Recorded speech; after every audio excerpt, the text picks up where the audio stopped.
Hi there, this is Invasion. Today I'm going to show you two magic sliders to make smooth and sharp selections very quickly in Photoshop. So without any further ado, let's get started.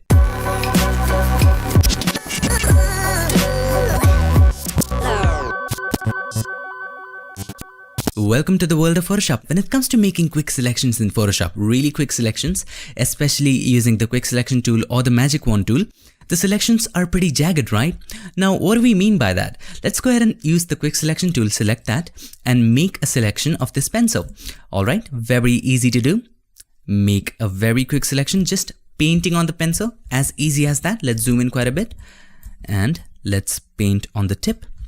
Now, as we reach the tip, we are making the brush size smaller. How do we do that? Hold the Alt or Option, the right mouse button, drag it to the left to make it smaller, drag it to the right to make it bigger. Alright, make it a little smaller. So let's zoom in and let's select the tip properly. Now when we select the tip, we might select a little extra, as you can see over here. So when you select extra using the quick selection tool, you know what to do. Hold the Alt, and when you do hold the Alt or Option, see it changes to minus, which means it will subtract from the selection as you paint.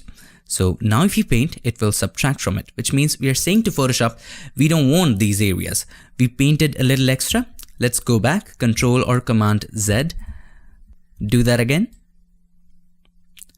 Like so. Let's see.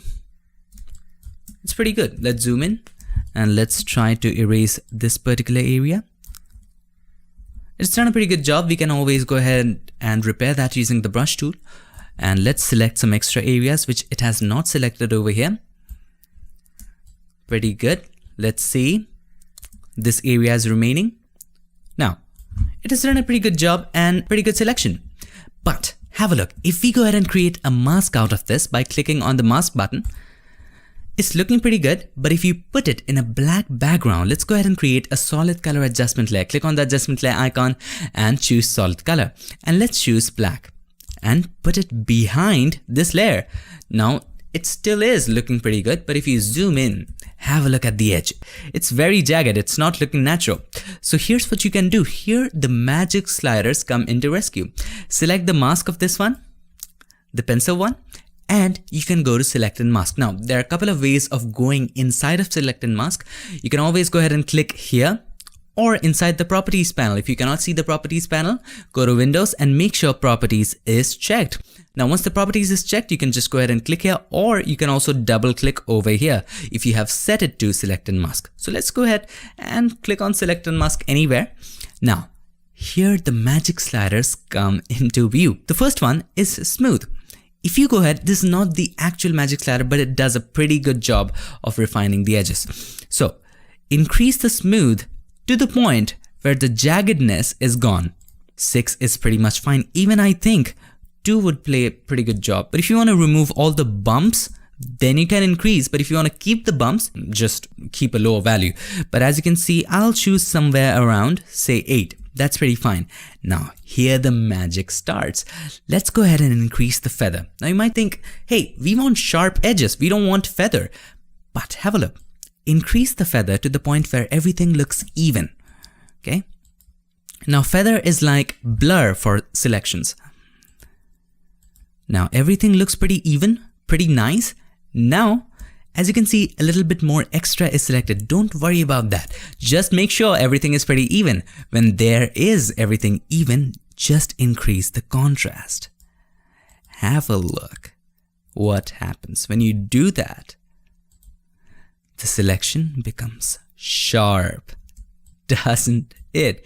Now, if you think it's selecting a little extra, you can always go ahead and shift the edge inside. If you want to shift the edge inside, take it to the left like that. But we don't want to do it so much. We want to do it just a little like that. See, it's selecting a little extra over there. Increase the contrast even more for a sharper edge. Now, you can always go ahead and clear this out very quickly, very nicely later.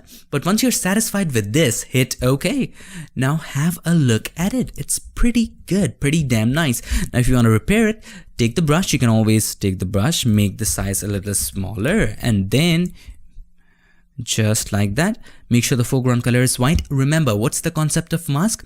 White are the areas which show up, black are the areas which hide. So if I just show you the mask by holding the Alt or Option and click on in here, see this area is white, which means the pencil is showing up. The background is black, which means it's hiding. So if I hold the Alt or Option, click on it again, as you can see. So we're gonna bring some of the areas back by making sure the foreground color is white and then just paint in like that.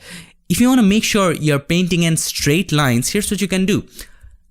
Just click once over there, dab once, just like that, hold the Shift key and dab once over here. That way you will paint a straight line. You can try it, it's a pretty cool trick, works amazingly like that. But as you can see, you're selecting a little extra by doing that.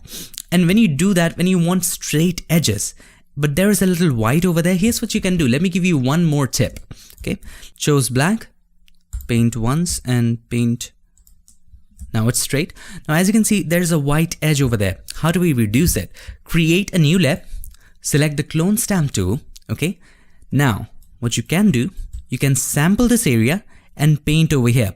But if you do that, it will just take it outside of the edge. So you can clip this layer to this one. How do we do that again? Hold the Alt or Option, click on the line between these two layers, and as you can see, the icon has changed to a square with an arrow. Just do that and voila. Whatever you do will be clipped, will be limited to this pencil. Okay, sample this and paint on this area. Sample this, paint on this area. Now that is taken care of. Sample this and let's take care of that area. And you have a sharp selection of this pencil. Now you might have to take a sample from over here and then paint. And you get the whole idea how this kind of works before, after. So this kind of fills in. If you think it's too much, you can always go ahead and decrease the opacity of this thing. So these are very minute things which you can do to get your selection look very right. You can do this here as well to really go ahead and make a perfect selection of the pencil. Now if you zoom out, as you can see, very perfect selection. You can use it in an advertisement. So those were the two magic sliders, feather and contrast, along with smooth. Just to sum it up, first of all, make a selection using the quick selection tool or the magic wand tool, whatever is your favorite. Once you make a selection, create a mask out of it. Then enter select and mask. Once you enter select and mask, you will find a slider called smooth. Increase the smooth slider to the point that you think where the jagged lines are gone. If you want to remove the bumps, increase it even more. Then increase the feather. Increase the feather to the point where everything is even to the point what you desire. Once it is even, don't worry about the edges so much. Increase the contrast. This will sharpen the edges. Then you can shift the edge if it selects a little extra, or if it selects a little less, you can shift the edge to the right accordingly. And then hit OK. Then you can improve the selection using the clone stamp tool or whatever you like, and you know the rest. So that's pretty much it for this video. I hope this video helped you, and if it did, make sure to give us a like, and also don't forget to subscribe, and not just subscribe, ring the bell so that you, my friend, don't miss a thing. I'll see you guys in my next one. Till then, stay tuned and make sure that you keep creating.